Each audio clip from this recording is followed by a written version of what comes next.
안녕하세요. 제 사연을 들어주시는 여러분께 인사부터 올립니다.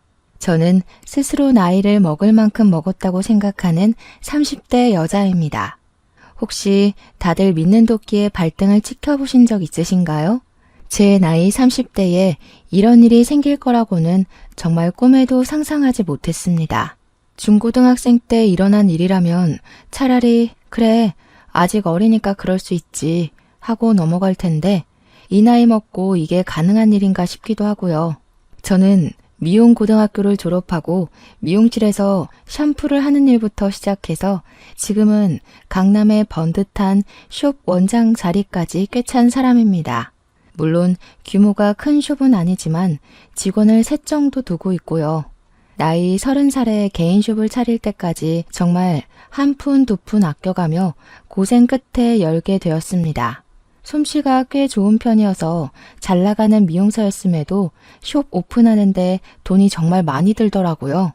없는 살림에 대출까지 받아가면서 숍을 오픈하게 되었습니다. 그래도 젊을 때 빚을 내서 그런가 정말 하루가 어떻게 흘러가는지도 모를 만큼 일을 하고 출장을 다니고 방송 제의도 몇 번 받아서 일을 하니까 빚이 금방 줄어드는 게 눈에 보였습니다. 원래 미용이라는 게 부르는 게 값이긴 하거든요. 그런 저에게도 꽤 예전부터 단골인 남자 손님이 한 분 있었는데 어느 날 그 손님이 자기 친구를 데리고 온 거예요. 더벅머리에 체크 남방에 누가 봐도 공대생의 느낌이 물씬 풍기는 남성분이었어요. 묘하게 멋부린 것 같은데 촌스러운 느낌이 팍팍 나는 그런 남자 있잖아요. 저를 믿고 맡겨보겠다면서 단골 손님이 자기 친구를 제대로 사람처럼 꾸며달라고 신신당부를 했기에 평소보다 더 열심히 머리를 만져드렸습니다. 유행하는 스타일로 자른 뒤 다운 펌까지 해놓고도 뭔가 부족한 느낌이 들어서 눈썹 정리까지 서비스로 해드렸어요. 햇빛이라는 걸 거의 본 적이 없는 사람인지 얼굴에 잡티 하나 없는 게 머리만 손질하고 눈썹만 다듬었을 뿐인데 사람이 달라 보이더라고요. 한 가지 흠이라고 생각되는 게 바로 언제적 잠자리 안경인지 말도 안 되는 뿔테를 쓰고 있더라고요.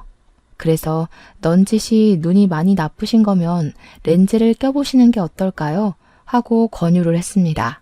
한번 도전해보겠다고 하시면서 계산을 하고 돌아가셨는데 한 달 뒤에 정말 멀끔한 훈남이 저를 찾아와서 머리를 하고 싶다고 하더라고요.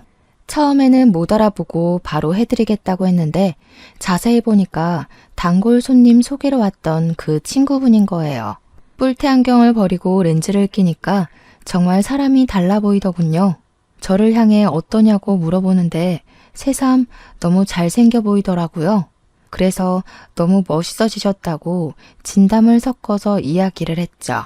그랬더니 저한테 상당히 쑥스러워하면서 여기서 머리하고 난 이후에 여자들한테 번호를 줄줄이 따였대요. 자기 인생에 먼저 헌팅을 당해서 번호를 따인 적이 처음이었다면서 이야기를 하더라고요. 저한테 고맙다고 수줍게 이야기를 하는데 제가 웃으면서 좋은 사람 만난 거 맞냐고 여자친구 생겼냐고 물어봤죠.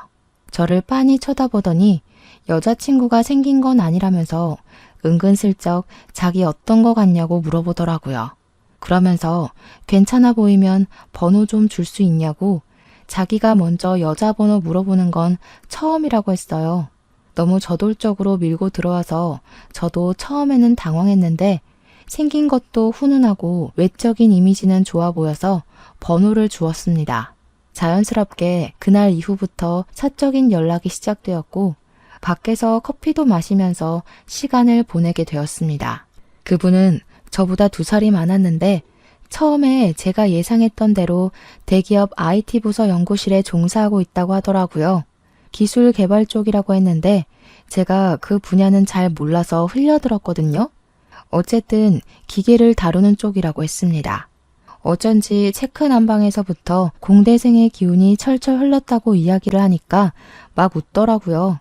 원래 공대생들은 멋부릴 때 체크 난방을 즐겨 입는다면서 그게 그들만의 규칙이라고 하는데 솔직히 좀 충격 먹었습니다. 체크 난방 제가 중학생 때나 유행했던 옷인데 그들만의 리그라고는 하지만 그게 멋부릴 때 입는 옷이라니.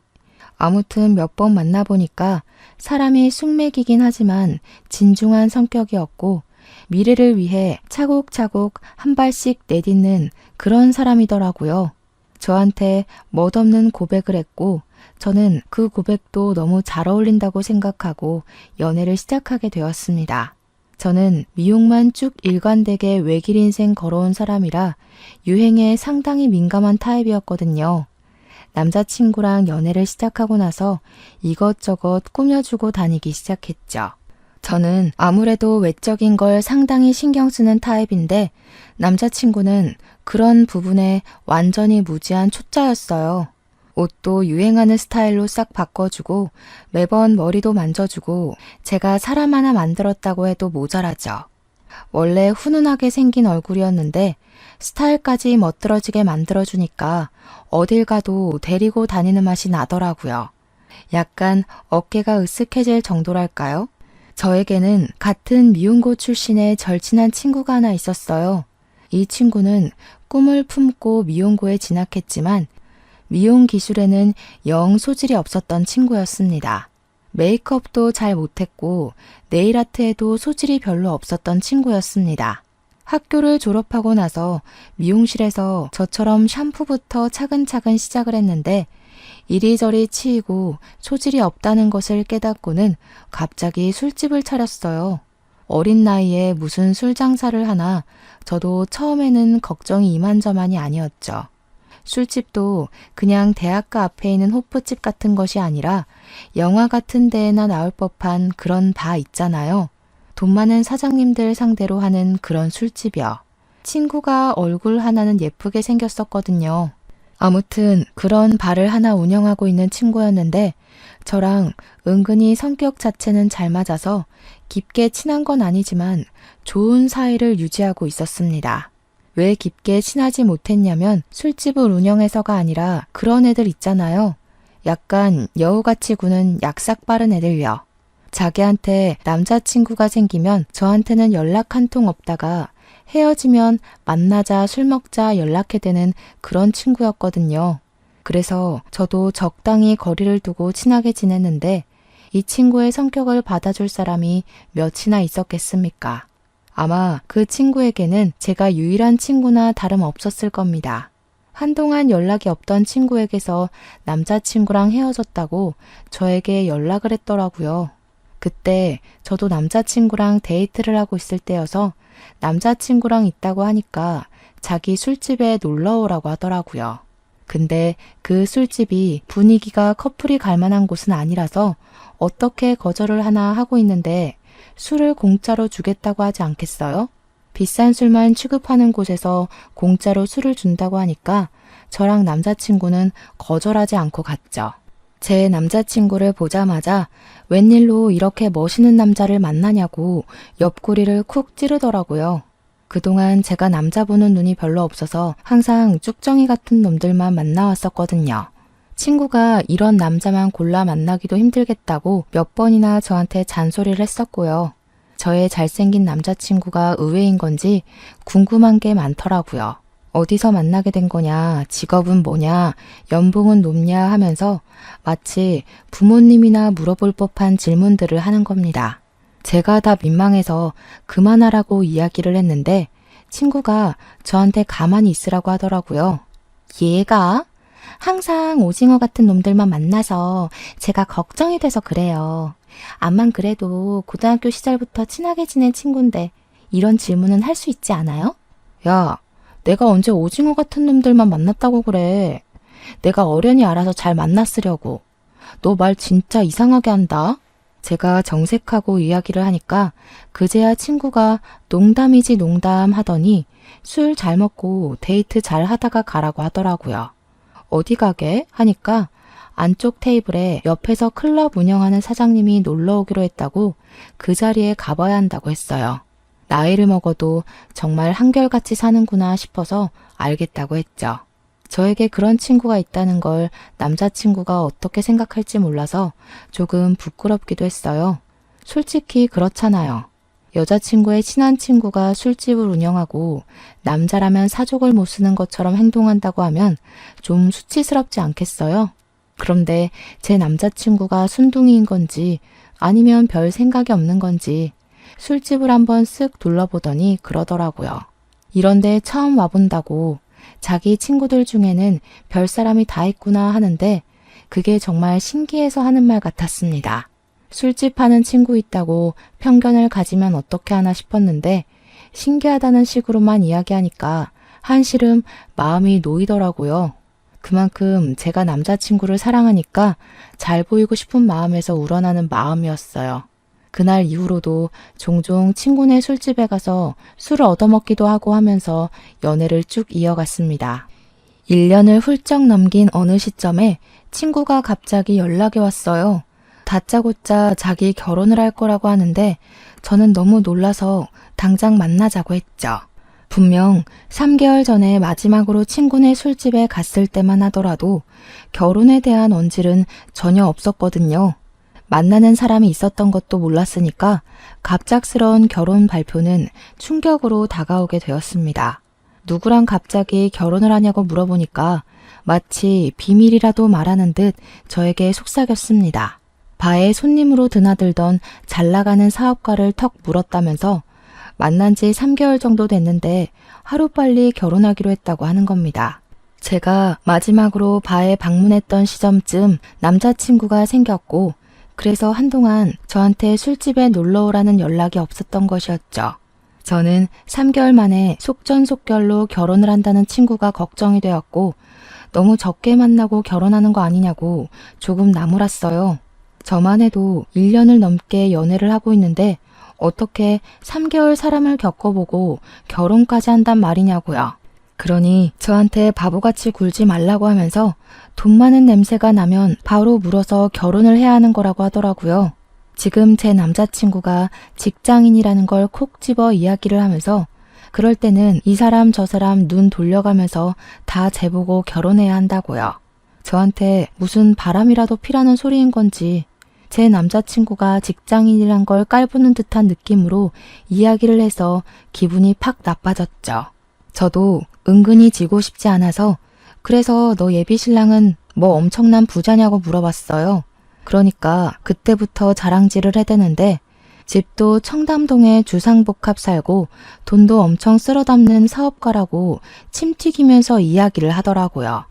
자고로 남자는 사업하는 사람을 만나야 된다면서 기복이 있긴 하지만 최소 벌어오는 돈이 월에 1,000만 원이라고 하더라고요.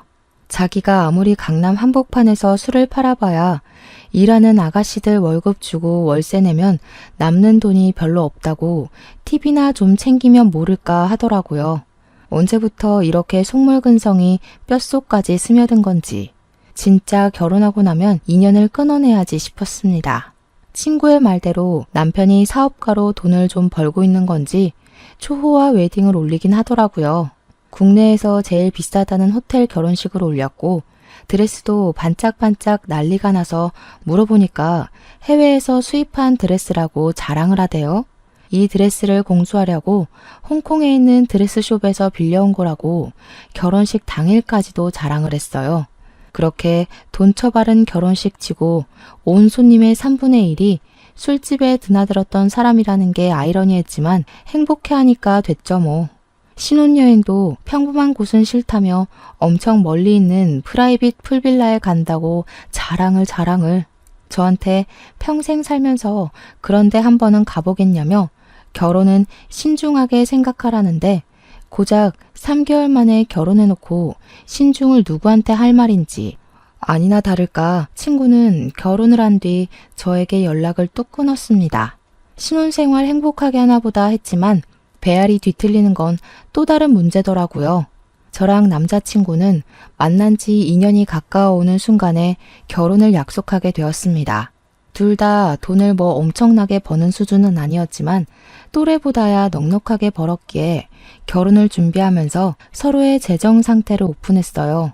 저는 일단 미용실을 오픈한 지 4년 차가 되었지만 대출금은 아직 남아있는 상태였고 남자친구는 모아둔 돈이 8천만 원 정도가 된다고 하더라고요.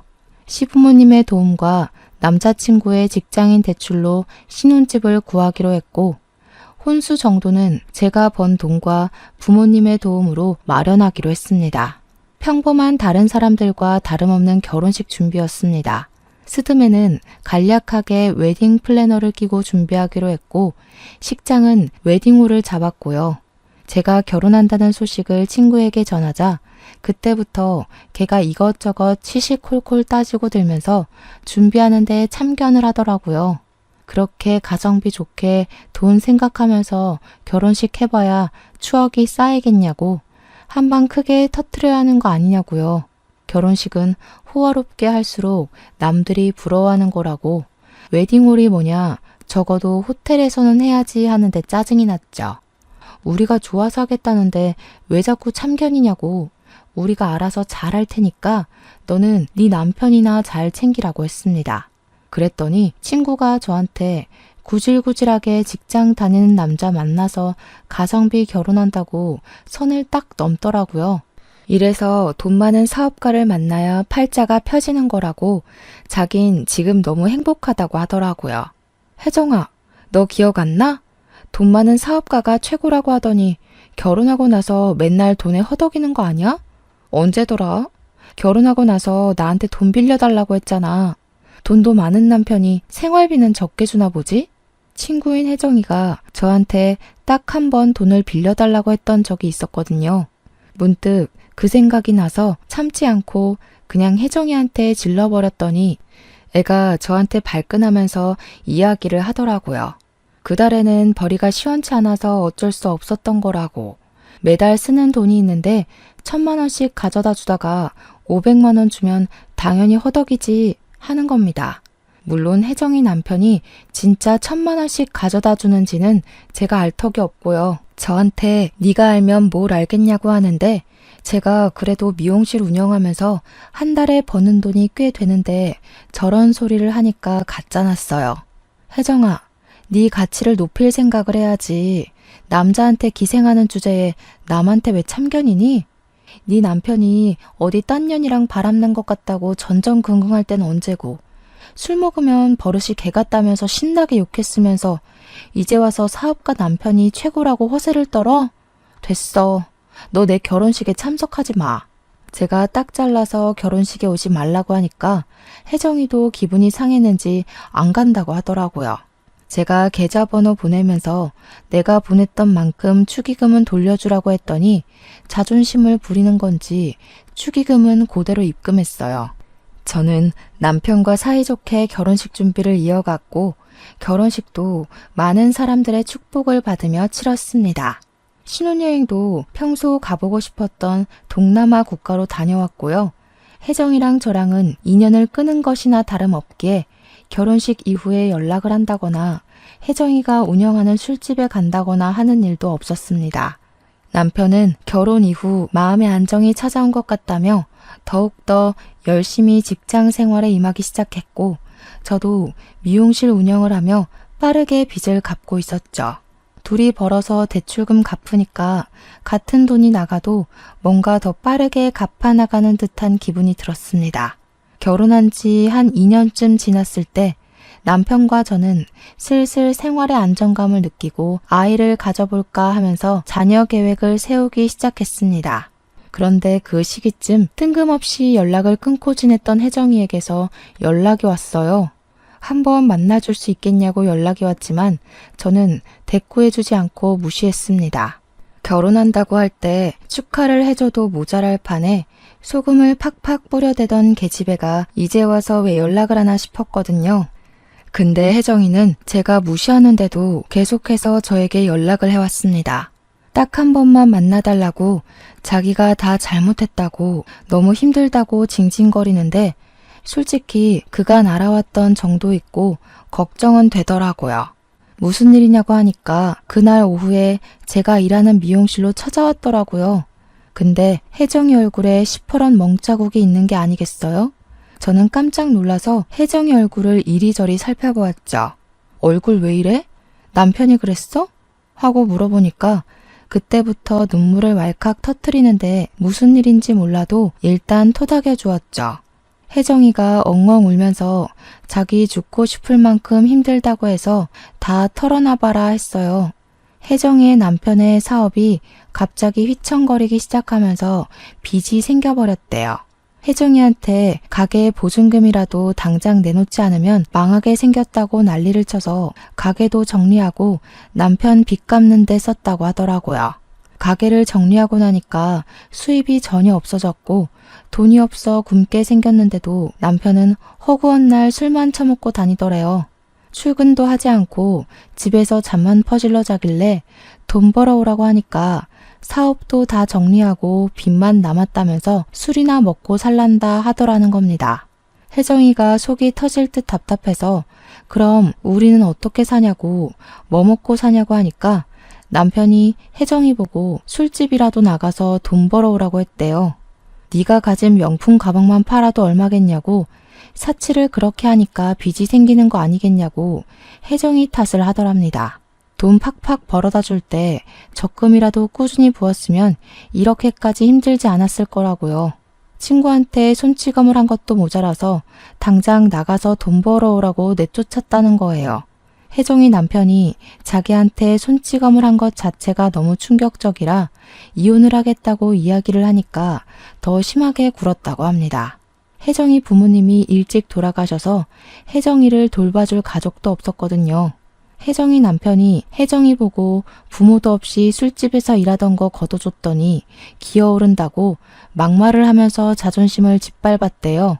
결국에는 진단서 끊고 이혼 소송을 걸었는데 남자 쪽에서 위자료 내놓으면 이혼해주겠다고 적반하장으로 나온다고. 그렇게 몇 날 며칠을 소갈이 하다가 문득 제가 너무 보고 싶어서 연락했다고 하더라고요. 저는 혜정이한테 지금 어디서 지내고 있는 거냐고, 설마 그 집에서 남편이랑 같이 지내는 거냐고 물어봤죠. 혜정이가 고개를 절레절레 졌더니 갈 곳이 없어서 모텔방을 전전긍긍하면서 지내고 있었다고.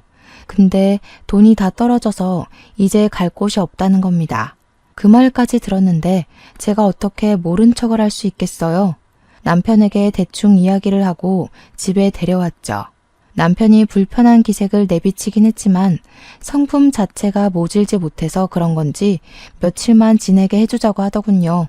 저희가 쓰지 않는 작은 방이 있어서 나중에 아이 생기면 주려고 한 방이거든요. 그 방을 치워서 혜정이에게 쓰라고 했더니 고맙다면서 몇 번이고 고개 숙여서 인사를 하더라고요. 자존심 하나는 하늘을 찌르던 계집애가 저렇게 풀이 확 죽어서 나타나니 마음이 쓰이긴 하더라고요. 다음날 날이 밝자마자 이혼 전문 변호사를 만나러 나간 애가 저녁에 술에 취해서 들어왔더라고요. 어디서 이렇게 술을 먹고 들어온 거냐고 하니까 혜정이가 딱 한 잔만 더 마셔주면 안 되냐고 하대요. 속이 상해도 엄청 상했나 보다 싶어서 한 잔만 같이 하자고 남편은 먼저 자러 들어가고 저는 혜정이랑 술을 마셔주었습니다. 전 남편이랑 이혼 소송 중인데 전 남편이 배임 및 횡령으로 구속 수감이 되었다는 거예요. 이혼 자체는 쉽게 될 것 같다면서 한숨을 푹푹 쉬며 이야기를 하다가 자기 신세가 처량하게 느껴진 건지 또 막 울더라고요. 그런 혜정이를 다독여주다가 저도 술이 많이 취한 건지 깜빡 거실에서 잠이 들고 말았어요. 근데 갑자기 남편이 뭐야? 하면서 소리를 지르더라고요. 그 소리에 놀래서 잠에서 깼죠. 안방으로 가니까 남편이 어이가 없다는 듯이 침대 옆자리를 보고 있는데 혜정이가 떡하니 누워있는 게 아니겠어요? 이게 무슨 상황이지 싶어서 눈만 멀뚱멀뚱 뜨는데 남편이 혜정이를 막 흔들어 깨우면서 자는 척하지 말고 일어나라고 소리를 쳤어요. 그러니까 괜히 눈도 못 뜨는 척하면서 일어나더니 저를 보고 미안하다고 하더라고요. 내가 평소에 침대 생활을 오래 해서 여기가 우리 집인 줄 알고 착각해서 침대에 기어 들어왔나 봐. 작은 방에는 침대가 없었거든요. 술 취해서 헷갈렸다고 미안하다고 이야기를 하는데 찜찜했지만 어쩌겠어요. 혜정이도 저도 이미 만취한 상태였기 때문에 작은 방으로 가라고 쫓아내고는 남편 옆에 누웠죠. 자려고 하는데 남편이 계속 뒤척이면서 아이씨 하는 거예요.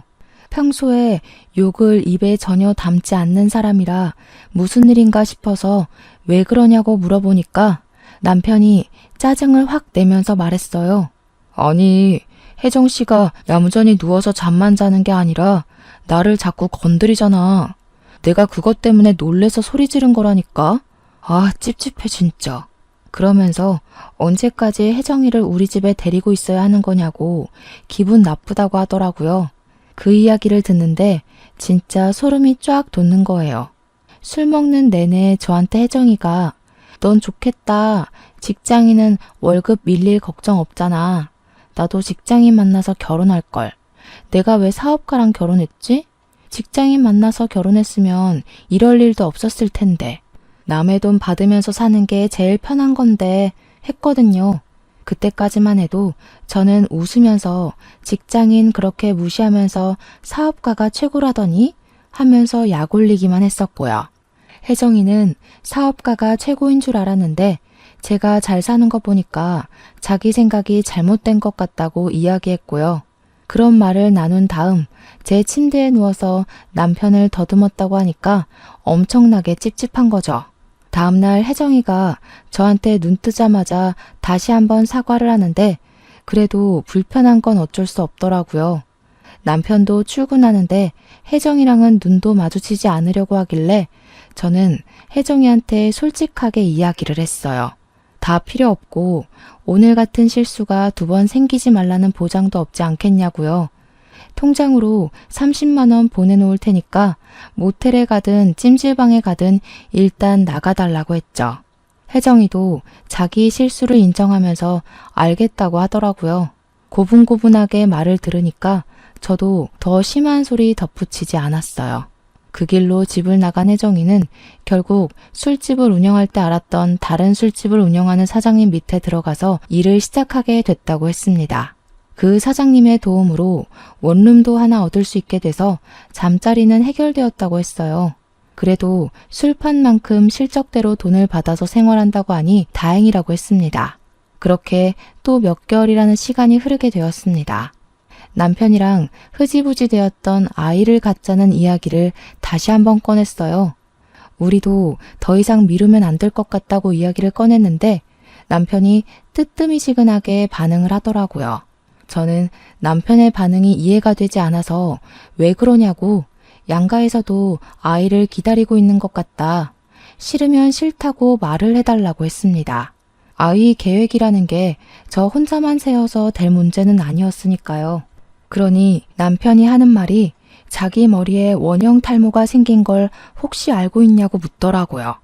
원형 탈모가 생긴 건 꿈에도 몰랐기에 왜 생겼냐고 언제부터 있었냐고 물어보니까 직장에서 받는 스트레스가 너무 심해서 생겼다고 하더라고요. 원래 같이 일하던 부장님이 퇴사를 하시고 새로운 사람이 들어왔는데 실적에 대한 압박이며 업무량이 몇 배나 늘었다고 너무 힘들다고 하더군요. 그러더니 저에게 넌지시 회사를 그만두고 싶다고 이야기를 하는 겁니다. 우리가 30대 초반만 됐어도 새로운 일을 찾아보자 하겠는데 나이 38살에 일을 그만두면 어떻게 하나 막막한 거죠. 물론 제가 미용실을 운영하면서 한 달에 400만 원 내외로 벌고 있으니까 당장 둘이 생활하기에는 부족함이 없긴 했죠. 그래도 남편이 꼬박꼬박 벌어오던 월급이 있었는데 그게 사라지면 우리 생활비가 반토막이 나는 거나 다름없는 일이잖아요. 대출도 거의 갚았지만 조금 남았고 아이까지 생기면 나가야 할 돈이 한두 푼이 아닌데 돈 걱정이 먼저 되는 건 어쩔 수 없더라고요. 미안하지만 남편에게 직장을 그만두는 것은 반대하고 싶다. 지금 와서 어디에 새롭게 취직을 하겠냐고 했어요. 다른 회사라고 다를 바 없을 거라고 이야기를 하니까 남편이 몰라서 그러는 게 아니라고 자기가 하고 싶은 게 있대요. 뭘 하고 싶냐고 하니 자기 가게를 차리고 싶다고 하더라고요. 너무 뜬금없는 소리라서 무슨 가게를 차리겠다는 거냐고 하니까 음식점을 차리고 싶대요. 음식점은 뭐 아무나 하는 건가요? 절대 반대라고 말렸죠. 남편이 특색 있는 요리를 할 줄 아는 것도 아니고 전문성이 있는 것도 아니었어요. 남편을 설득하기 위해 저도 조금 큰 소리를 낼 수밖에 없었습니다. 막말로 당신이 자격증이 있냐, 뭐가 있냐, 아무거나 팔면 장땡이라고 생각하는 거냐? 그런 식으로 하면 돈만 날리는 거라고 했습니다. 집에서 요리 한 번을 한 적이 없고 설거지 한 번 도와준 적 없으면서 무슨 음식점 장사를 하겠다고 하냐고 양심 좀 챙기라고 했죠. 그러니까 남편이 하는 말이 비싼 안주랑 와인 한잔 할 수 있는 소규모 모임용 라운지바 같은 걸 운영하고 싶다고 하대요. 어차피 안주에 심혈을 기울일 필요도 없고 주류 종류만 잘 갖다 놔도 장사는 잘 될 거라면서요.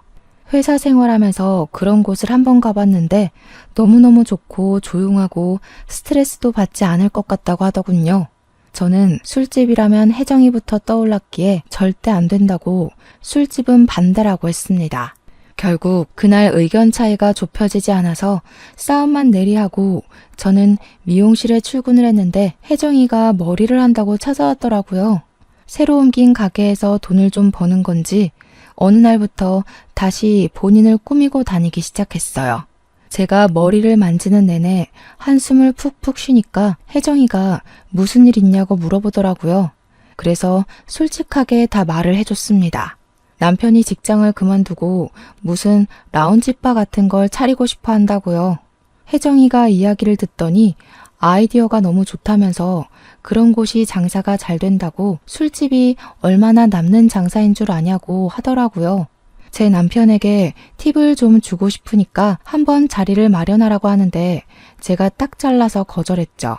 직장을 그만두게 할 마음도 없고 그런 사업을 시킬 마음도 없다고 괜한 헛바람 넣지 말라고 했어요. 근데 이 망할 계집애가 꾸역꾸역 집까지 찾아온 거예요. 이야기를 좀 들었는데 라운지바를 하고 싶다고 하셨다면서요? 아이디어 너무 좋더라. 요즘은 소규모 가게도 많이 늘었고 가격만 좀 비싸게 해서 팔면 엄청 남는 장사야. 그 말에 남편 눈이 반짝이더니 둘이 무슨 절친이라도 된 거 마냥 가게 이야기를 막 늘어놓더라고요. 남편은 이런 가게는 어떤 것 같냐 하고 혜정이는 너무 좋다 하면서 술 유통 쪽에 관심이 생기면 연락 달라고 둘이 번호 교환까지 하는 게 아니겠어요? 보는 저만 완전히 속 터지고 환장하는 거죠. 그 뒤로 남편이랑 혜정이랑 둘이 전화도 하고 문자도 하는 것 같더니 따로 만나기까지 했더라고요. 남편은 정말 당장이라도 가게를 낼 것처럼 굴었고 혜정이는 술 장사하려면 기본적으로 술 유통업체를 끼고 해야 된다면서 이리저리 소개를 시켜주고요. 제가 그때마다 절대로 안 된다고 꿈도 꾸지 말라고 화도 내고 애원도 하고 남편을 다잡았죠. 남편에게 장사가 그렇게 쉽게 될 것 같으면 다른 사람들도 다 자영업하지 않겠냐고 누가 회사 다니겠냐고 했어요. 이미 남편은 마음을 굳힌 건지 뭔지 제 말은 듣지도 않더라고요. 제가 계속 귀에 딱지가 않도록 이야기하니까 저한테 서운하다고 하면서 자기가 회사 생활하면서 이렇게 스트레스를 받고 고생하는데 왜 마음을 몰라주냐고 하더라고요. 제가 남편의 마음을 모르는 건 아니죠. 단지 혼자 사는 게 아니라 둘이 함께 살고 있는데 저러니까 말리는 거죠. 남편은 정말 서운하다 하더니 어느 날부턴가 저와의 대화 자체를 피하기 시작했습니다. 그렇게 서먹서먹한 부부관계가 유지된 지 2달 만에 남편이 통보를 했습니다. 사직서를 냈고 처리까지 다 되었다고 퇴직금을 받았고 이걸로 가게를 차릴 거야 하고요. 제가 진짜 너무 어이가 없어서 남편이랑 피 터지게 싸웠어요. 그리고 남편은 저에게 반항이라도 하는 것처럼 집을 나가버렸습니다. 집 나가서 고생해봐야 정신을 차리려나 싶어서 곧 들어오겠지 두고 보자 절대로 반대한다 하고 마음을 단단히 먹었습니다. 근데 남편이 하루가 지나고 3일이 지나고 일주일이 지나도 들어올 생각을 하지 않는 거예요. 시댁에 갔나 싶어서 은근슬쩍 안부 전화하는 것처럼 연락을 했는데 시댁에도 가지 않은 것 같더라고요. 이 인간이 어디서 뭘 하고 있는 건지 속이 타서 결국엔 2주일째 되는 날 제가 먼저 연락을 했습니다. 그러니까 남편이 시큰둥하게 저한테 어디서 뭘 하고 있든 관심도 없더니 왜 이제 와서 연락을 하냐고 하는 거예요. 저는 순간 너무나도 당황스러웠죠. 이게 몇 년을 같이 산 부부가 할 이야기인가 싶었고요. 남편한테 전화로 이야기하면 오해가 쌓일 것 같으니 얼굴 보고 이야기하자고 하니까 알겠대요. 남편이 집으로 돌아오면 될 일을 굳이 밖에서 이야기하자고 해서 약속 장소를 잡고 나가서 만났습니다. 저한테 통보하듯이 이야기를 하더라고요.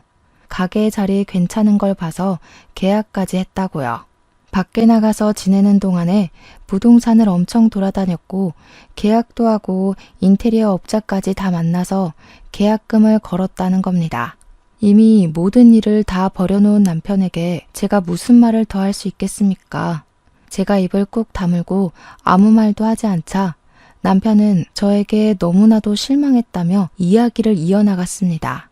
자기가 원형 탈모까지 왔다고 회사 일이 힘들어 죽겠다고 하는데도 어떻게 돈돈거릴 수가 있냐고요.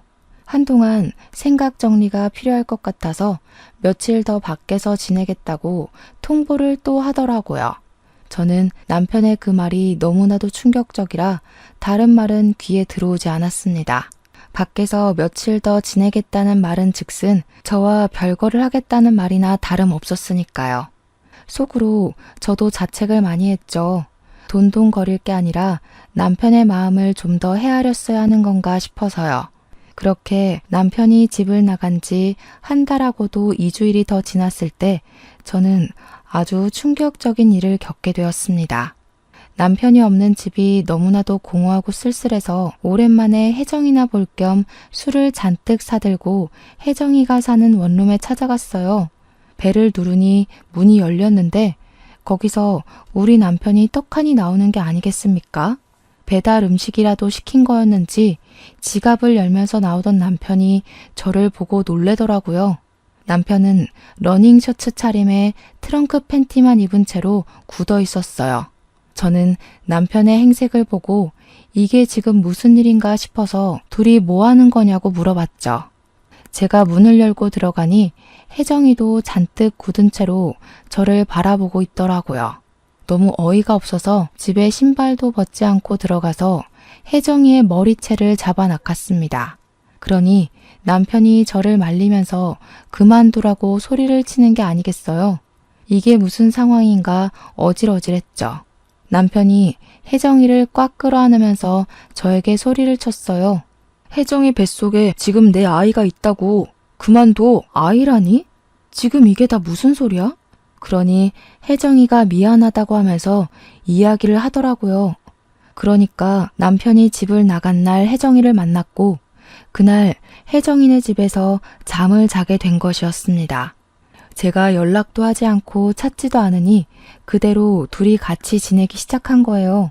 저는 계속 식당은 안 된다고 반대만 하는데 혜정이는 다 잘 될 것 같다면서 응원을 해주니까 혜정이에게 빠져들게 된 거죠. 저를 만나서 생각 정리를 해야겠다고 한 것도 혜정이가 임신한 사실을 알게 되어서 혜정이 옆에 있으려고 술을 쓴 거였어요. 둘 다 저한테 미안하다고 하면서 운명의 상대를 이제야 만난 것 같다고 하는데 말이 안 나오대요. 하룻밤 사이에 덜컥 임신을 했는데 이게 운명의 상대가 아니면 뭐겠냐고 임신 8주 됐다고 하더라고요. 그러면서 남편이 저에게 이혼을 하자고 위자료로 5천만 원을 주겠대요. 네가 돈이 어디 있어서 나한테 5천만 원을 주겠다는 거야? 우리 아파트 정리하면 훨씬 더 나올 거야. 그거 너 다 가져. 대신 우리 깔끔하게 이혼만 하자. 저는 뒤도 돌아보지 않고 그 집을 나와 저의 집으로 돌아왔습니다. 한 3일은 내리 울기만 했던 것 같아요. 깊은 배신감에 치를 떨다가 정신을 차리기 시작했죠. 돈도 개뿔 없고 일도 때려치운 백수새끼 제가 데리고 살아서 뭐하나 하는 생각을 주입하기 시작했어요. 횡령 및 배임으로 구속 수감되어 있다는 친구의 전남편이 생각나서 교도소로 찾아갔습니다. 그러다 아주 뜻밖의 사실을 알게 되었어요. 둘의 이혼 소송이 아직도 마무리가 되지 않았더라고요. 재산 분할과 위자료 싸움으로 이혼 마무리가 되지 않고 개싸움 중이라고 하는 게 아니겠습니까? 그래서 저는 모든 사실을 말해주었죠. 혜정이가 지금 제 남편의 아이를 임신했어요. 저는 상간녀 소송 걸기로 마음먹었으니까 그쪽도 소송 뒤집으세요. 그 말에 혜정이 전 남편은 변호사를 통해서 혜정이가 먼저 바람을 피웠고 자기한테 이혼하자고 뒤집어 씌운 거라고 말을 바꿨습니다. 뱃속에 있는 아이가 그 증거라고 하니 혜정이 측에서도 반박할 수 없게 되었죠. 결국 소송판 자체를 뒤집어 엎어서 없던 일로 만들어버린 겁니다. 한마디로 남편과 혜정이는 호적으로 묶일 수 없는 사이가 된 거죠. 무려 남편의 아이를 임신했음에도 불구하고요. 저는 차근차근 주변 정리를 시작했습니다. 집은 처음 살 때보다 시세가 올라서 집을 팔아 대출금을 모조리 갚고 남은 돈은 남편의 바람대로 제가 다 가졌습니다. 미용실 근처에 투룸을 얻은 뒤 상간녀 소송을 걸어버렸죠. 혜정이는 저에게 3천만 원을 배상하라는 결과를 받게 되었고요. 시댁에서는 모든 사실을 알게 된 후 저에게 미안하다고 몇 번이나 사죄의 전화를 거셨어요.